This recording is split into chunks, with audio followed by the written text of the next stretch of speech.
All opinions are of consenting UON students and do not represent the opinions of Yak Media or its affiliates. If any information presented offends you or you have any additional inquiries, please contact Yak Media.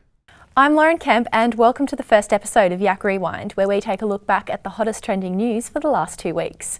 In today's episode, we give you the very latest on the Great Barrier Reef and the recent job cuts at Fairfax. But first, is it time to prepare for World War III just yet? We find out.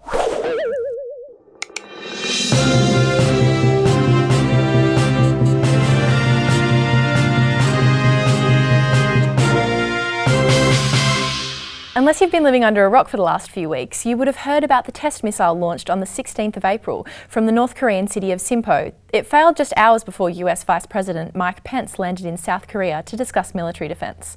The communist nation state-owned news agency KCNA has said US military provocation is pushing the situation on the Korean peninsula closer to nuclear war, and the North is warning of nuclear strikes against the US and the rest of the world if provoked. But really, it all seems a little more like this. Oh hell, let's just do what we always do. Hijack some nuclear weapons and hold the world hostage. It was reported by Sky News that a US foreign policy advisor travelling with Pence on Air Force 2 said the missile's flight lasted 4 or 5 seconds. Meanwhile, Donald Trump is sitting in his Trump Towers deluxe suite, built almost exclusively from fake tan and blonde toupees like... You must be so embarrassed! Recent scientific data has emerged showing unprecedented warm waters along the Queensland coast, triggering widespread bleaching of over 1,500 kilometres of the Great Barrier Reef. That's a massive 2/3 of the whole reef affected by coral bleaching 2 years in a row, which has never before happened. So aside from seriously threatening the reef's $6 billion tourism industry that employs over 69,000 people, we're essentially continuing to wipe out Dory, Nemo, and over 300 different species of and then coral and stuff. In other words, if we don't take drastic action to at least try and reverse the effects of our global warming and back-to-back coral bleaching, the future of the environment and the Northern Australian tourism industry will be a lot less and a lot more. A number of journalists have voted to go on a week-long strike after announcement by Fairfax Media to cut 115 jobs from newsrooms like the Sydney Morning Herald and The Age.